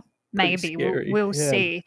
So I was just conscious of the fact that the legal action is the only option we have now. I saw there were disallowance motions moved in the Parliament this week by Dr. Brian Walker from Legalise Cannabis. He said he was going to do that before the election, got re-elected and has done it. Shane Love from the Nationals also moved that disallowance too. So they're trying to use the parliamentary system, but when you don't have the numbers, it all comes down to votes. So if you don't have the numbers, and of course the Greens aren't going to vote to disallow firearm laws. I mean, they are anti-civilian firearm ownership. That's what they stand for. So I am just conscious of the fact that the political situation in WA, we've got another 4 years living like this, with the war on the weekend and the restrictions and the gun law implementation, which is already a dog's breakfast. So I'm still getting a lot of emails from people about that, from farmers too, like yourself. How do I register my property? I don't even get internet. Like, your internet tonight's been a bit dodgy. But that's the real. This is the reality, and you want people like Thomas, whose internet can cut out for weeks, to try and participate in a digital system. It doesn't reflect the reality of people's situations. So we're looking at that. That's one thing, that the digital stuff is what we're working on at the moment. The other thing is the health form. This health form also has a requirement in there that the doctor who assesses you has to take notes about your attitude and your demeanor, and if you're aggressive towards him. I read about that. Yeah. So this is the views, attitudes and opinions thing that they put into the fit and proper person test. They're putting it onto the doctors to assess you. And also we have to pay for that. This is not subsidised by Medicare, which our taxes go to. They've put another cost on firearm owners. The health form that you have to fill out, it asks what medications you're on. So basically you're telling the government your physical health state. Why does the government need to know if you're on performance pills for your bedroom problems? Like, how is that there, and how has that got anything to do with a firearms license? But your data is safe with us. It cannot be hacked, and it is safe. That's the other thing, like the doxing that you had in your video. The fact that they even got away with that, and like you said, because we're above the law, that it's just, can we trust the state with even more information than what they had before these new laws came in? Yeah. And now you want us to go down this path of medical. It's like applying for a job. You now have to either choose to give up your medical privacy to keep your guns and have the state know every little bit of information about your health, Or do you want to be a free person who's not hurting anyone and now you have to jump through extra hoops? So this is something my legal team is looking at.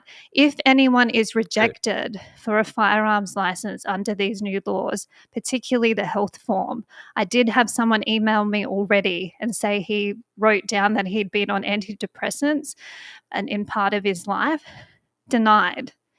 So now we're punished for seeking help. This is the position that we're in. So if you are denied or there's anything on that health form that you're uncomfortable with, you get in touch with me, ladyliberty.walegal@gmail.com. This is why it's so important that I've got this war chest of money now that I can go further than I even imagined. So I was only signed up to get the official legal advice on the laws, and that came at a high cost. And now because I've raised all this money, we are ready to go to throw money at whatever we need to challenge first. The first thing was obviously the compensation for confiscating our push button and lever actions. And now they've extended that to a 9-month compensation program for those above the gun limits. I am working on something else as an individual outside my legal team. I haven't even mentioned this to them, but I'm working on another plan that will help people, and this is part of my big announcement next week. I'm so excited to share this news with you all. So there's a lot happening, and I just have to say thank you to everyone who's supported this. Thank you to you, Thomas, for supporting me. You've sent me some great messages about, have you looked at this, or is there anything going on here? This all helps because I can't do it by myself and I don't know everything. You will never know everything. So I'm very grateful for all the emails and stories that people are sharing with me. It's a lot, but I'm handling it. I'm trying to get back to people. That's the hardest thing, is when you're not an organization. I don't have a team of minions. It's me replying to everyone, and I'm still on the road, still living on the road. Mr. Liberty is working, so I'm doing what I can. But thank you for asking how I'm going. I appreciate that.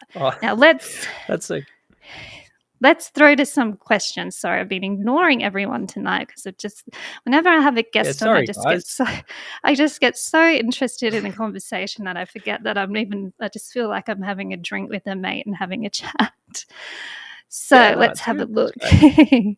So Peg's Place, he's a new member on my YouTube. Thank you for joining me. He said, common sense left this world a long time ago. Feels like it.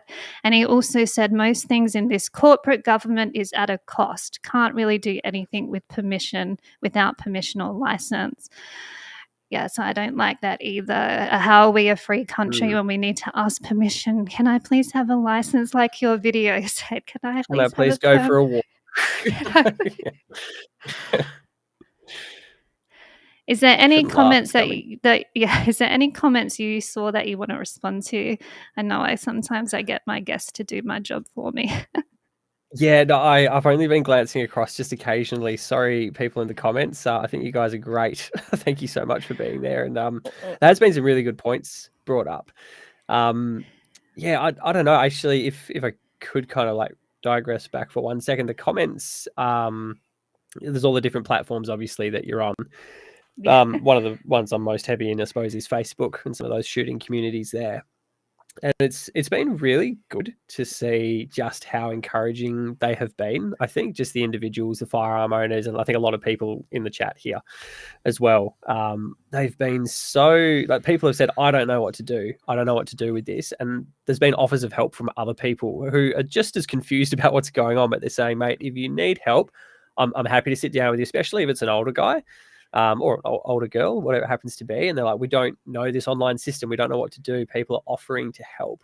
And I think that's super, super positive. And it's a great thing. I think community, keep it up, because, we're not getting the help from licensing that we're supposed to be getting, and we're not getting the assistance we were promised. I love the community sentiment on there at the moment of helping each other and supporting your work, Kate, as well. Yeah, it's good. It's nice to see people. It is a big community, and I'm grateful for all the support that I get, especially because I get some hate as well. But that's the sacrifice you make when you put yourself out there. You get targeted by those in the establishment who see you as a threat. Lockie Bird has said, we are wildlife volunteers and look after about 14 different farmers and have been doing this for the past 60 years. I got my first gun license at 16, now at 76. I am not going to give up. Wow. Good on you, Lockie. And that's the Wow. attitude we have to have. We can't give up. I know when things get dark and you don't know what's going to happen tomorrow, you just have to sometimes take it minute by minute, hour by hour, and things can change very quickly in this space, as we saw with the police minister who apologized to us, Yeah. which, can you imagine Papalia apologizing to anyone? No, that's why he shifted portfolio, I reckon. He would have said, hey, Papalia, you need to get up there and apologise, transfer me. I'm out, guys, Yeah. I'm done. Just, yeah, I'm not doing it. Yeah. Somebody sad did joke, say as a sad joke. comment, Macca said police minister's apology is an admission of guilt. They did the wrong thing and they know it. I think when they got that letter from my legal team as well, like, look, we're challenging this because there's so many issues that we've flagged. As I said, when I went through the Act and regulations with my King's Counsel, every page had a flag on it of what the lawyers thought were not right. So more to come in this space. Yeah. Let's have a look through. Oh, Catherine Cavaney, but don't you just get your meat from Woolies? A real quote from a greenie door knocking for the federal election. I think you need to have a chat to the Greens, Thomas. No, this lady was this lady in particular was good because she was actually on a small farm, kind of like a permaculture property, and she said that when the blue gums went in all around WA, just there was a blue gum frenzy years ago where farms just sort of gave over land to blue gums. And when I said that the sheep guys are getting out of sheep, and quite a few around us, people we know personally who've had farms for generations, have gone to pine trees now just to get out because there's nothing left for them in their particular part of life with sheep. She went, oh, pines, so bad for the environment. And I was like, I know, right? Nothing grows on the ground, and like underneath pine plantations and blue gum plantations, the soil just gets wrecked for a long time. And she's like, that's going to be really bad. I'm like, yeah, it will. And so, she was amicable, but the ones in the WA Parliament, are they going to be as amicable? I don't hold my breath, Kate. I don't. Shooter Down Under said, my own local federal member wants to put a wind farm on one of my favourite fishing spots. I personally can't wait to kick him out of office. That's the other problem I have with renewable or weather-dependent energy, I call it, is that a lot of it cannot be recycled, especially solar panels. So this is the hypocrisy of that side of politics who don't think things through to their end logical conclusion is you're actually going to cause more damage to the environment because these solar panels, some of this stuff will take centuries to break down, and you're saying that that's the only solution when I believe in nuclear power. I don't know if that's a topic that I can chat about yet, but I'm all for. We've got the biggest uranium resources in the world, the second in South Australia at Olympic Dam. So I don't know why we're still not using that, especially when our energy prices are insane, some of the highest in the world. Yes, there's that too. So Aaron Crease said, wow, that was a big stat on fruit and veg. That's going to wake people up. Then again, maybe not. I think you need to clip that interview you did. Yeah, maybe clip that interview you did because that little grab is enough for people to go, wow. Yeah. And that's it, the short attention span. So they've just got to jump in there and grab the stats and carry on until we can pull them out of it. Shooter Down Under, firearm owner and farmer. I've been doxxed, gaslit, bankrupted, and abused by the media. Is that one thing that you found? Is that all? Is that something that you found crazy with all of this, is how the media were so complicit in pushing this message that gun owners are the devil in society? That doxing on the front page, I still have nightmares about that, by the way. I feel like I talk about it every week, but I'm still not over it. I will never be over it. And remember, I don't know if you saw, but a few weeks after that newspaper came out. Someone's home got broken into. He was a firearm owner. He was set on fire and his guns were stolen. I mean, this Wow. is putting No, I didn't. public safety at risk. So have you been surprised by the lamestream media's attacks on us, or it's just part and parcel these days? Nah, I'm not surprised by anything like that anymore. I'm really not. And I actually didn't want to use that, like the map picture from the front page of the paper. I didn't want to use that in the skit, but I was like, it's so dumb that they did it that it kind of, if it's like the skit is meant to highlight dumb, so let's do it. Let's put it in there.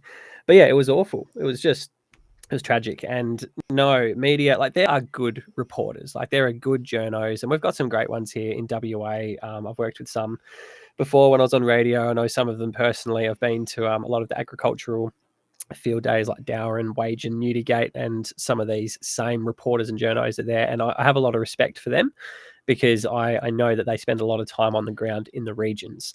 I can't speak for anyone else because I don't think they spend time on the ground in the regions. I don't think they get it. And I think they're very good at adopting the memo of whatever they're told they're allowed to print and edit out whatever they're told they have to edit out.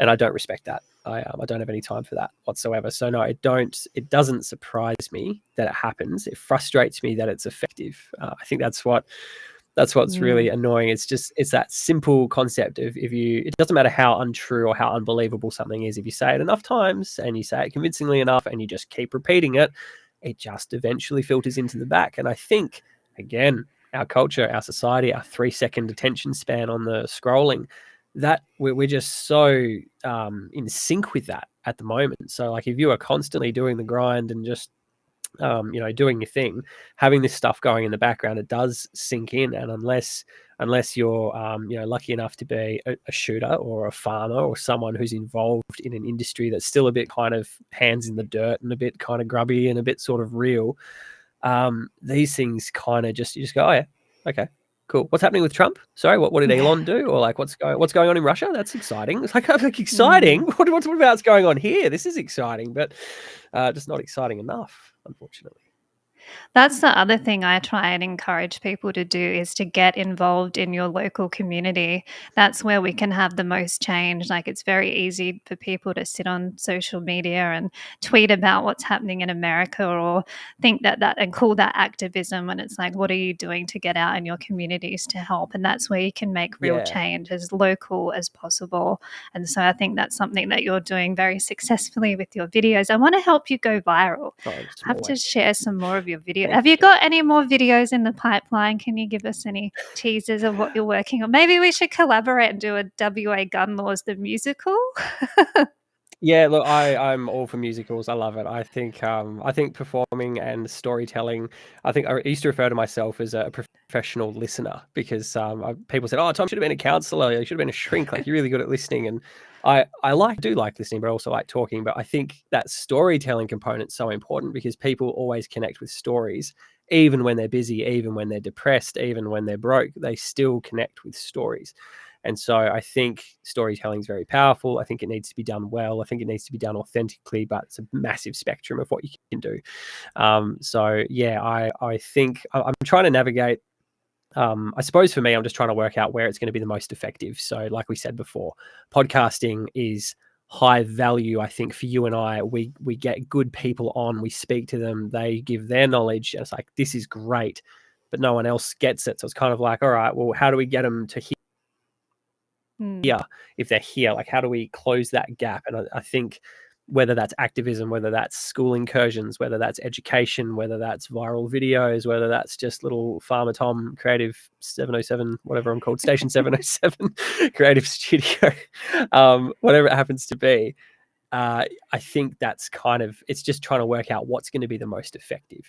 So a recent project I did was Keep the Sheep. So I wrote a song a little while ago and it's just a very short one. It's meant to be a little bit catchy, meant to be annoying. So I get repetitive, get stuck in people's heads trying to use that same kind of metric. I'm like, if people are going to listen to music and watch stuff, then they can watch stuff and they can get this stuck in their head. And so, yeah, it was a bit of fun.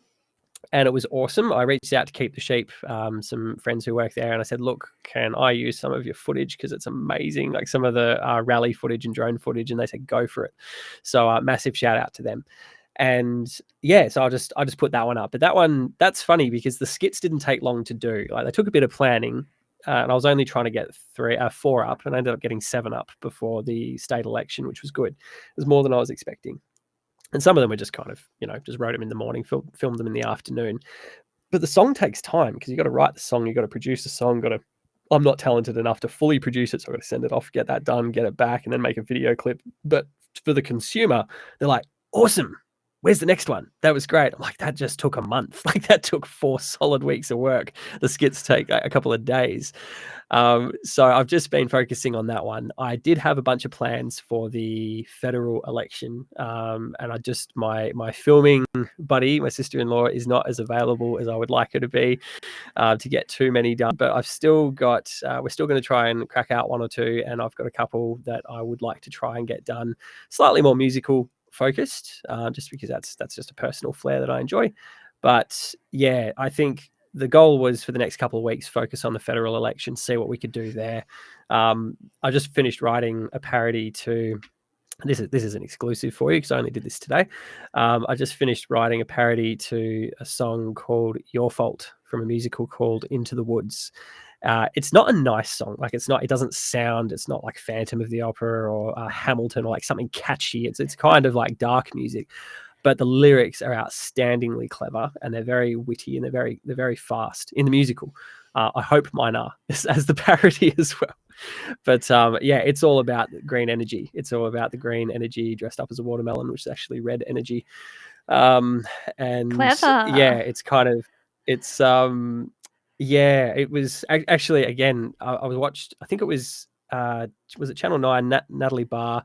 She did an interview the other day, and it was, yeah, they had 2 politicians either side, like talking mining in Indonesia. And that was the skit I wanted to do. I wanted to do a skit where it's like the news presenter and then, say the government and the opposition, and they're just arguing. They're not actually talking about the problem. They're talking over the top of each other. They're arguing like children. And then I saw them actually do the interview, and I was laughing while I was watching it because it's so ridiculous. And I thought, I can't do it. Like, they've literally done in real life what I was going to do as a comedy skit.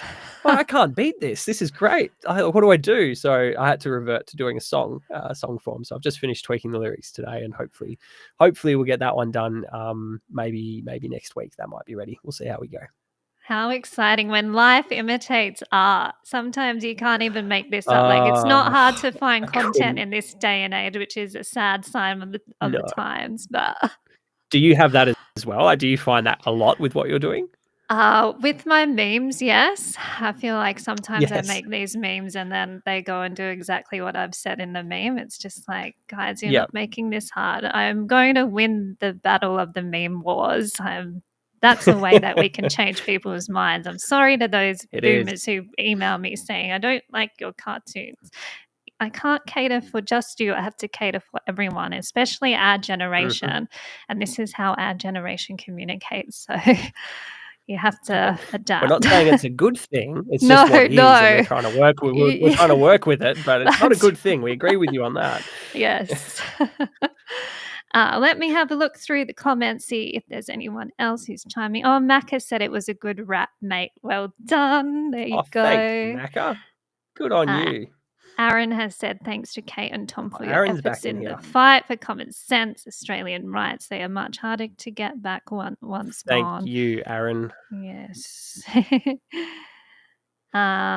Keith, the crypto farmer, he was on last week. He said, as a disabled farmer, having had a brain tumor and many other medical conditions, I am wondering if they're going to use my history of antidepressant use, as this is used post-brain surgery for pain. Please let me know if you get denied a license because of any of your health issues. Please, everybody contact me. I've got my lawyers ready to go. That's something they said to me as part of the advice, was because the laws are in effect, you can challenge them now. So if you are denied a license because of something like this is what I'm scared about. This is why I'm so glad I'm in a position to help. Isn't that insane? Yeah.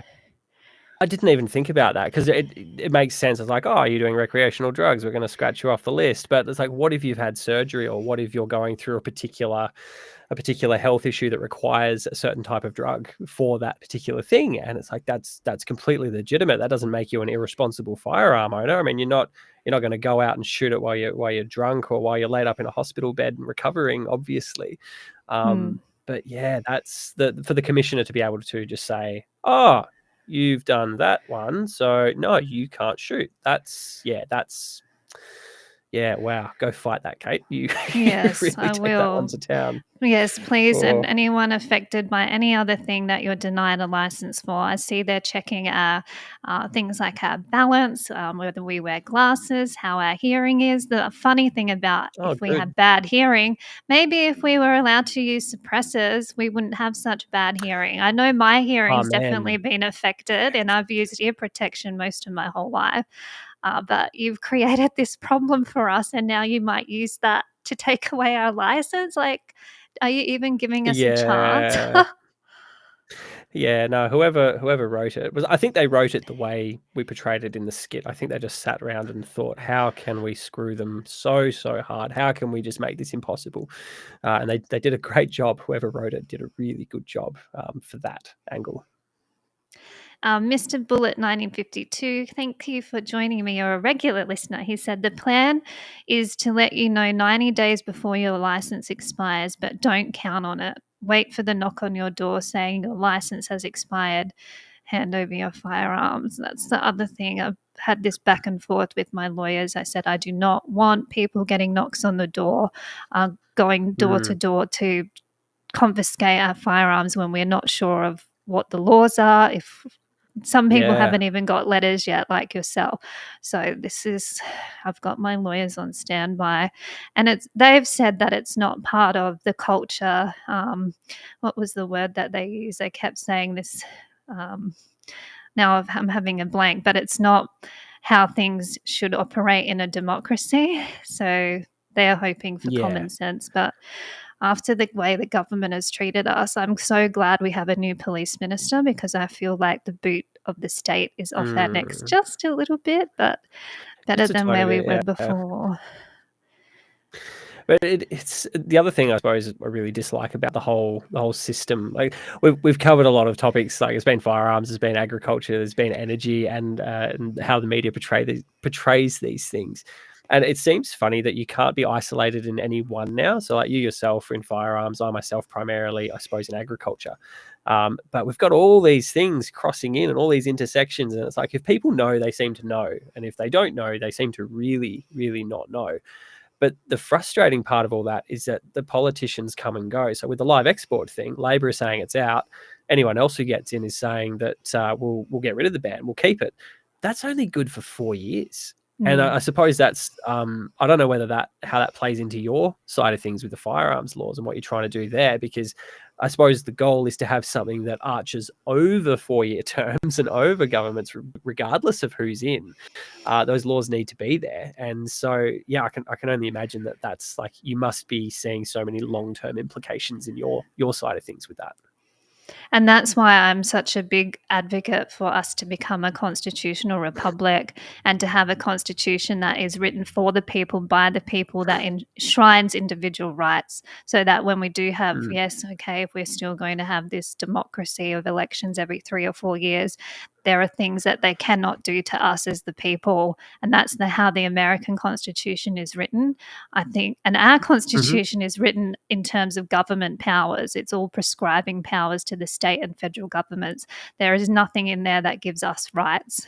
And that, to me, is a dangerous way to run a country, because, you've got the justice system there that you can challenge things. But when that's the judge making a decision, and then that's the law. So we need to have something to protect us. Yeah, or the commissioner in this case. Wow, that's full on. So Greg Greg Garnham has said, I absolutely ideologically oppose to digital ID. It is not compulsory and I will not have a digital ID. We, the Australian people, have comprehensively rejected this twice in a national referenda. And that's something you contacted me about as well, Thomas, is the digital ID. What's your views on that, just quickly? Yeah, I think everyone made a really good point when WA Police said you must have this to register with the portal, and people started to say we don't want it.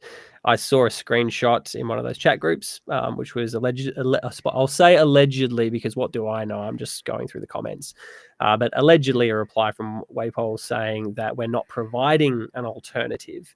And that's what prompted me to then message you, Kate, and just say, hey, I'm sure you've probably seen this already, but what's going on with this? Because legally, federally, they have to provide an alternative and they're not advertising it. It sounds like that's maybe been amended. I think Louise Kingston had something to say about that.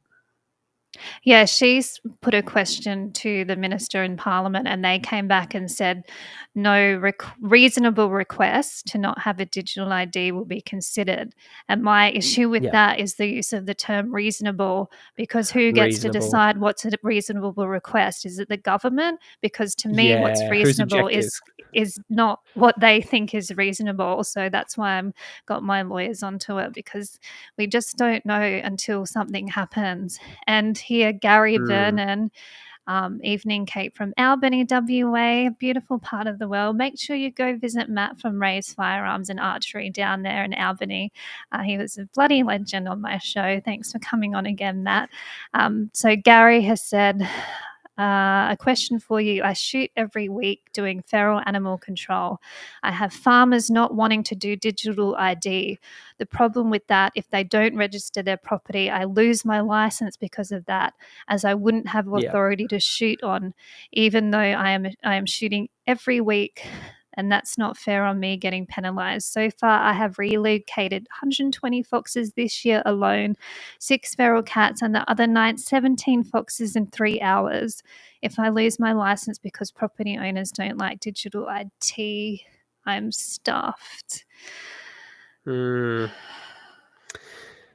think that's the really sucky part, is that there's actually not an answer for a lot of these things. Like the guy who came here the other day sounds a bit like that.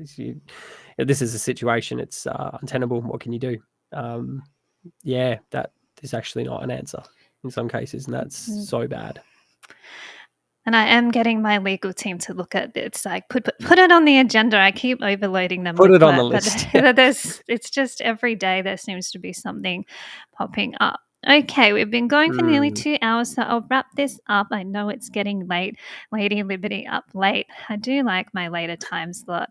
But give your studio, your station a plug. Where can people find you? How can they support your work? Plug away. Thanks for joining me again, Thomas. No, thank you for asking me. It's been really fun. It's been great to chat with you. I did have a few of my cousins and some other people said that when they found out I was going to be talking to you, they're like, "Oh, tell her she's doing a great job. Really appreciate everything she's doing for us." And I know you're getting that feedback yourself anyway, but yeah, they wanted me to pass that on. So no, thank you for all you're doing. So I'm still an emerging nobody, really, in the sense of what I'm doing. I've just got the Facebook page there, which is Station 707. I think it's either Station 707 AU for Australia, but I think its name is Station 707 Podcast, because that's what it started as, and I haven't changed it yet because I'm working out what to change it to. More active on Facebook than Instagram. At the moment, I couldn't do too many social media channels. People have said get on X, but I just haven't had the time, really, between everything to just try too many things. YouTube is there, but it's not massive. There's this great one, though, really good one. If you go on there, it's called Buy Me a Coffee, Station 707. That one's phenomenal.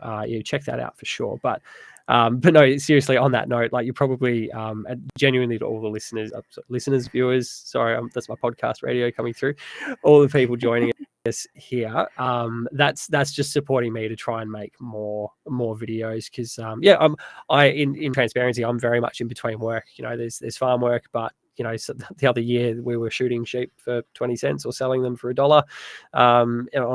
This year fat lamb prices are actually doing pretty well, but they've got to be the cream of the crop to get the good price. And if they're not there, then you're still kind of getting shillings for them. So I don't know how that's going to go.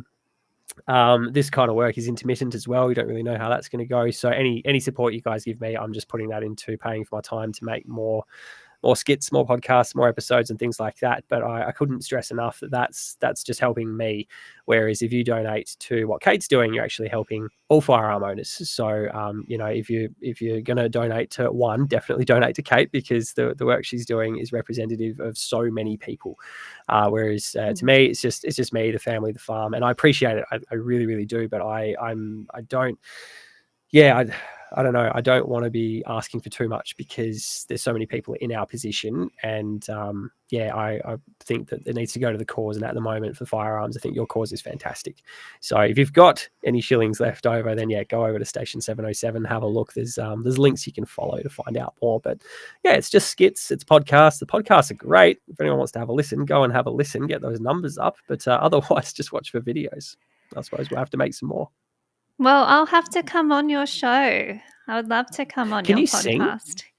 I Can do you have a sing? bit of a choir girl voice, and my husband, Mr. Okay. Liberty, he's a musician, so we've been playing some country tunes together. Ah, So I can hold a note. I don't have a very okay. high pitch. I was an alto in the choir, so I can hold a Yeah. note at a low level. But yes, we should collaborate. Okay. Yeah, no, And I'm always keen for doing musical stuff. I love it. And just to add to that, what you're doing is so important. It's a different creative way to get our message out there. It's important to support our content creators. It is a big job. It takes up so much time. If I had someone doing this for me, I could spend more time doing legal action, but you've got to do everything yourself. So please, if you Yeah. can support Thomas's work, please go ahead and fling him a donation. I'm okay at the moment with the GoFundMe. As I said, my lawyers are working on multiple cases at the moment, so I'm not shaking the can at the moment. So please, if you can donate to Thomas, that would be a great use of your resources to help us help you. So I will wrap up tonight.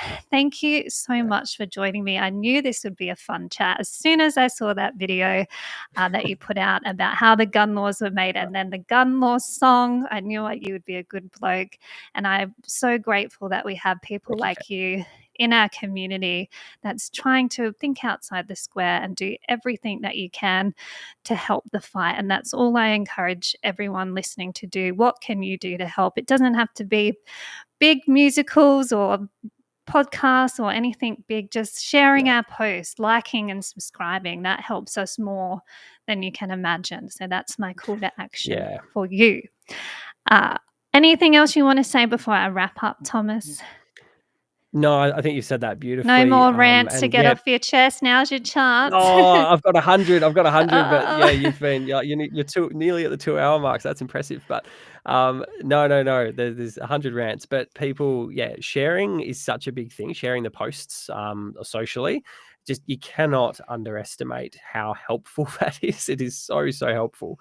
And secondary to that as well, your story is also really important. So make sure you're telling that to your friends and family, because we all have cousins, we've all got friends, we've all got people who live in an urban area. And anything that I've discovered in trying to educate people is that, a lot of them don't actually pay too much attention to what's going on. They skirt around the fringes. So if you want them to understand, tell them your story, tell them that you're losing your grandfather's 303 and that you're having to hand that in and it's historical and there's no justification for them taking it, but they are.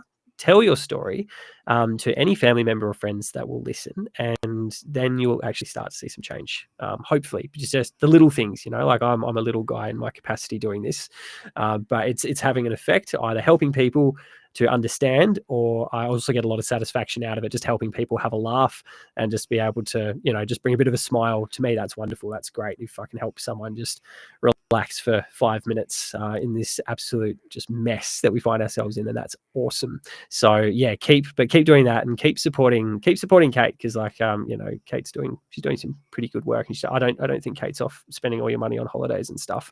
So I wish. Definitely. I wish. Keep, I'm sure it would be nice to have a break, but this is a long fight, and I think that's probably the closing thing from my end, is that this is not a one and done thing. This is not a single session and we're through. This is you get up each morning and you go back to your legal action. I go back to wondering, what are we going to do today? What are we going to create? How are we going to, what's going to happen with the farm? What's happening with people's education? It's ongoing. So don't get overwhelmed. Don't get too stressed out by it, but also don't become apathetic either. Don't get lazy with it. Just stay steady.